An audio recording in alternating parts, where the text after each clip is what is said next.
Today's story is a medical crime so horrific, so sensational, it exploded across the tabloids in 2003 and was covered like high society news by the likes of the Washington Post, New York Post, 48 Hours, and Vanity Fair.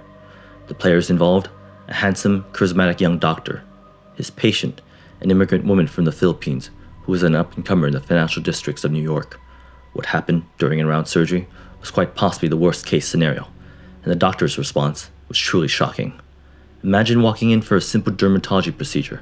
What started as a quick afternoon beauty trip turned into a nightmare for Maria Cruz and culminated in a manhunt across 2 countries. Due to the graphic nature of this case, viewer discretion is advised.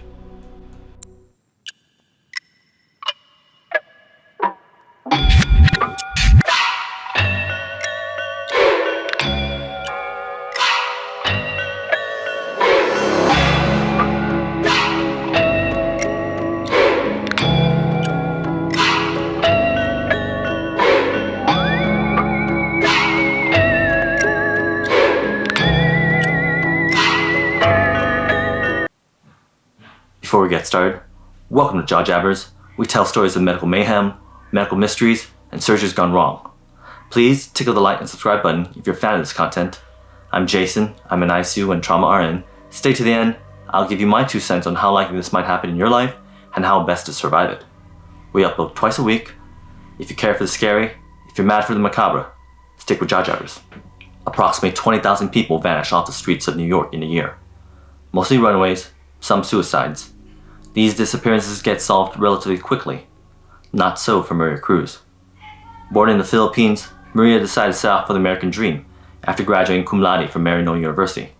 She moved to New York in her mid-20s, studied hard, worked hard, and got her MBA at Fordham University's School of Business. She graduated with honors, started work at Citibank, then landed her dream job as a senior financial analyst at Barclays Capital. 10 short years after arriving in America, alone with not a penny to her name. This tenacious 4'11" Filipina was making waves now, earning $200,000 a year and living in the Upper West Side. Maria had arrived. April 13th, 2003 was a day like any other. Maria, being a creature of habit with strong religious upbringing, went to church that Sunday morning, and a coworker spotted her, and the two got to chatting. Maria told her that she'd be dropping by the office later to pick up some paperwork. This was fairly normal for her, and they joked about how much money Maria could have been saving living out of the office instead of her Upper West Side apartment. Maria did admit she would be spoiling herself later that afternoon as a reward, and that was that. She was never seen or heard from again. No credit card activity, no bank activity. She seemingly disappeared off the face of the earth. Maria's boss at Barclays was the first to make the discovery. Maria was a bona fide workaholic. She had never missed a day. It was that work ethic that made her a rising star, so there was definitely something wrong. He called her apartment several times, no answer. Coworkers checked her apartment on Tuesday and again on Wednesday and found a stack of Wall Street journals piled high in front. Maria's boss called her emergency contact, an aunt in New Jersey. That aunt had her sons go check in on their cousin. At first, they were turned away from the apartment manager, but they tried again, this time with the police. What they found inside apartment 14A was nothing out of the ordinary. Dishes in the sink, grapes left out on the countertop, but no signs of struggle, no blood, no Maria. Her uncle filed a missing persons report at Midtown North PD later that same night. The Cruz family was left without answers. You knew she was well loved because within days, family flocked in from abroad and crammed into a tiny New York apartment. It became their headquarters. They were on a mission. They were going to find her and do whatever it took to rescue her. They were convinced she had been kidnapped. What else could it have been? Maria's older sister Tess was devastated. She lamented that Maria was in many ways the older sibling. Maria was the brave one who dreamt big and imagined a life across the ocean, away from family, away from all she knew. She put herself through grad school in a foreign country and made it happen out of sheer determination, a quality she inherited from their father, Rodolfo, who led the search. He created a website to get the word out and pounded the streets looking for his little girl. He hung flyers, spoke with reporters, made the hospital rounds trying to connect with Jane Does. This was completely plausible. Blunt force trauma could leave patients with amnesia or brain injury, and that Jane Doe could be his Maria lying in a hospital bed, scared and confused, and waiting for a familiar face to make sense of it all. Anything was possible if he kept hope alive, and the very act of searching was all he could do to keep her alive, at least in his mind. and he couldn't bear to stop. Stopping meant the alternative. Stopping meant he had buried his own child, and that's not a tragedy he was willing to go through. Not him, not Rodolfo. He had the New York Post run stories, and so did Newsday. Maria's brothers and sisters wrote letters recounting fond memories growing up together with their feisty young sister, and posted them on the internet, hoping for someone, anyone, to come forth. Because in the end, no one was more loved than Maria. No one was ready to give up hope. There was one person of interest, one person the New York detectives connected Maria to on the day of her disappearance. Apparently, Maria had an appointment with her dermatologist. Enter Dr. Dean Fiello. Dean was born in New Jersey and raised in a middle-class family in the suburbs of Madison. He was a good skier, a good student, and the president of the National Honor Society in high school. Unfortunately, his parents divorced, which was a devastating event in his childhood. He lived with his mother and became estranged from his father.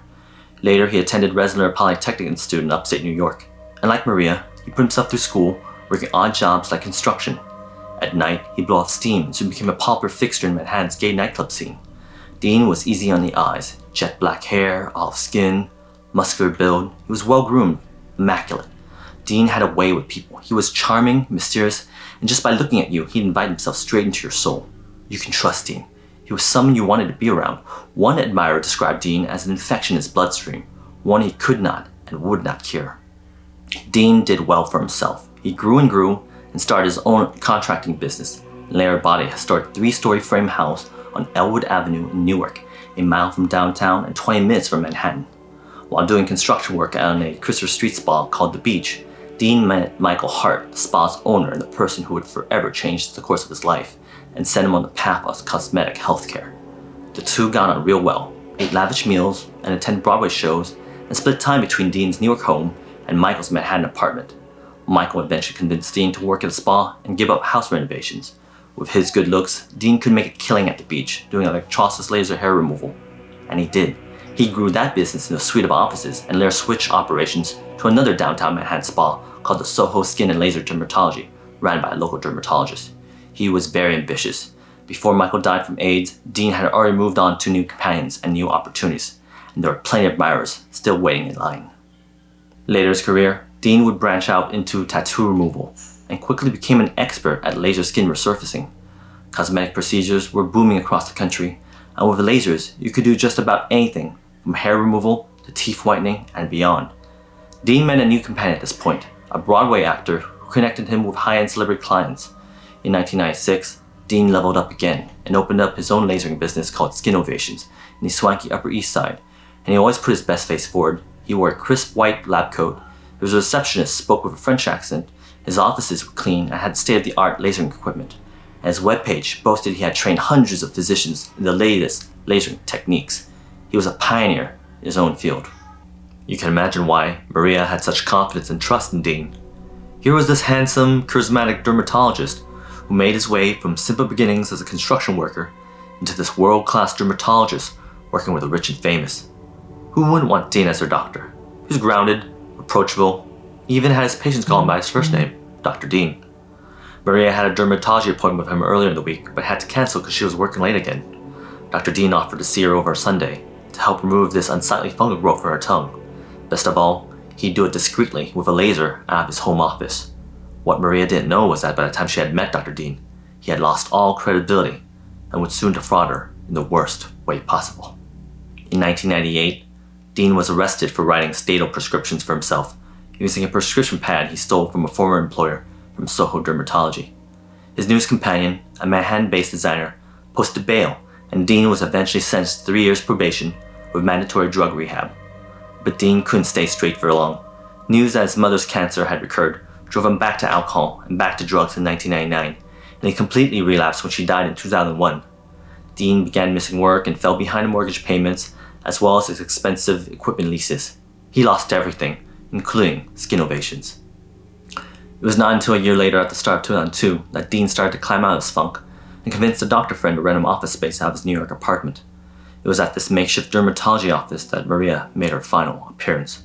Had she known about Dean's history, she would have paid closer attention to the flashing warning signs, the bare walls, the lack of support staff, no nurses, no emergency equipment, just her and Dr. Dean, alone on a Sunday afternoon. The worst part was, Dr. Dean had a deep, dark secret. He had a habit of calling himself a doctor, and offered to do cosmetic procedures for his clients. But Dean never graduated college, let alone medical school. He had dropped out after the first year to pursue construction work and was caught up in the party lifestyle of the Manhattan nightclub scene. Despite what he told others, any training he got was from seminars and scouring the internet. He had no formal training, took none of those pesky medical classes either. Non-maleficence, do no harm. That's day one medical school. He learned none of that. Dean wanted the quick buck. He was good at what he did, and he felt like he didn't need a piece of paper to justify it. Maybe out of pride, or it was narcissism. Whatever the reason, Dr. Dean was a lie, a complete fabrication that would consume his life and the lives of people he took care of. By the summer of 2002, the world he had built out of lies and drugs was beginning to fall apart. Dean was being investigated by 3 separate entities for criminal misrepresentation of his dermatology practice: the New York Post, a local news station, and the New York State Attorney General's office. In fact, he had been caught on camera volunteering to perform minor cosmetic surgery on 2 separate undercover reporters. When that expose hit the airwaves, his offices were swarmed. A few days later, Dean had no choice but to turn himself in. It was again his loyal boyfriend for the past 5 years that bailed him out. The morning after his release, Dean went back to his offices, not to pack up, but to do another treatment. What Dean could not admit was that he was not qualified. He had crossed the line from hair removal to performing minor surgeries. The procedures he was doing could only be legally and safely done by a formally trained doctor. The charges of practicing medicine without a license carried an impossible prison sentence of up to 4 years. But Dean chanced it. He had a business to save and a habit to feed. Maria wasn't aware of any of this drama. She had heard about Dr. Dean through his slick website. It looked legit. She didn't know about the recent arrest or the subsequent plea bargain deals. She finally found out the truth on that fateful day on April 13th, 2003, when she sat down on the exam table and put her trust in Dr. Dean. She had been seeing him once a month since January 2003, and he was a testament to his work. He was handsome, well put together. She naively walked in his offices that day and never walked out again. According to bank records, Maria withdrew $400 hours before meeting Dean on April 13th. He had emailed her that he needed to pick up lidocaine and syringes and requested she pay cash instead of check. It seemed reasonable enough, and he was doing her a favor. So when she got there, Maria sat down at the exam table like she did before. They exchanged pleasantries, and she thanked him again for coming on Sunday. Dean was desperate for money. He had mounting legal fees, so of course, he didn't mind. Dean drew up medication in a syringe. This was lidocaine, an anesthetic that could be injected locally at the surgical site to prevent pain. Lidocaine could only be purchased and administered by licensed doctors. Dean got his by paying off a doctor friend for an illegal prescription and had it filled at a shady pharmacy. Dean would always give his tattoo removal patients lidocaine before he'd start lasering. He figured a little on the tongue was no different. This was his first mistake. Lidocaine, given in small doses to patients with no known drug allergies, was safe. A higher dose could spell trouble and cause a bad reaction. The tongue is an especially sensitive spot. As Dean started lasering, the pain became unbearable for Maria. He quickly gave another shot. At first, her nails started digging into the cushions of the exam table. Then her fingers started twitching. Now lasering is all about precision, so Dean needed her to stay dead still, especially to work inside her mouth. So he gave another shot of lidocaine. The twitching progressed to shaking, and within seconds, the shaking became violent convulsions. Her whole body was vibrating off the chair. Maria's eyes rolled back. She was frothing at the mouth. Maria was in full-blown seizures. This never happened before. Dean didn't know what to do. He wasn't trained for this. There was no one else in the office to help. So he panicked and he called an ED doctor friend for advice. He was told, take her immediately to the hospital. She needed medical attention. But he told the doctor she regained consciousness, then hung up. Maria didn't. She was as still as a mouse sitting at that operating table. Dean looked around. There was nothing of use in his office. No safety equipment, no crash cart, no defibrillator, nothing. No one was there except him. And then he thought, that's right. There was no one around, so no one would know except him. He was in enough legal trouble as it was, and this incident would be the final nail. He wasn't built for prison. Maria would agree, if she could. She stared back blankly at him. He couldn't help her now. She needed a real doctor, not the killer quack the tablets would soon dub him. Might as well let her go. So he packed her lifeless body in an empty suitcase. She fit fine. She was small, hardly weighed anything. He drove her over to the apartment he was renting, kept her in the garage, tucked away in the corner. Then 6 weeks later, he'd retrieve her, drove the suitcase over to his Newark home, dug a nice small hole in the carriage house in the back, and dumped the suitcase with a rotting body in it. He stopped along the way to pick up some cement. Muscle memory from his construction days made short work of her concrete coffin. He was in the final stages of selling this house. The timing was perfect. Later in June, Dean missed 2 court dates for sentencing after pleading guilty to practicing without a license. In August, Dean was kicked out of his friend's apartment. He had been couch surfing there ever since the house sold, but was a nightmare tenant. He spent the nights binging on cocaine and the days sleeping it off. Later, he was found loitering in Belleville, a Newark suburb. He had claimed he was shopping for a house in the neighborhood.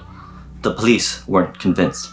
They asked for ID, and when he wasn't able to produce any, they searched him and found cocaine. Another friend, a female friend, bailed him out this time. His ex-boyfriend had had enough. In September, Dean booked a Continental Airlines flight to Costa Rica. Now it is unclear whether the decision to flee was out of fear that his plea bargain deal was in jeopardy, or because of his recent arrest for cocaine, or because he had caught wind that a couple of NYC detectives were asking about him. They wanted to talk about Maria. The NYC detectives did get a hold of Dean's ex-boyfriend, whom he owed $90,000 to, and asked about Dean's mysterious disappearance. The boyfriend did recollect back in April, Dean had talked about a patient of his having an adverse reaction to lidocaine. Unfortunately, the police were too busy because of the holiday season and couldn't follow up on this lead until later in the year. In early January 2004, Dean's ex wrote the detectives a follow-up letter. He remembered how he had stumbled upon Dean pouring concrete in the garage of his Newark home. The detectives jumped on this new lead. A month later, on February 18th, 2004, the detectives showed up at Dean's former Newark home with a warrant. After 10 long months, Maria was found, buried in a suitcase in a stranger's garage in a cold, concrete coffin. Now the question was, where was Dean?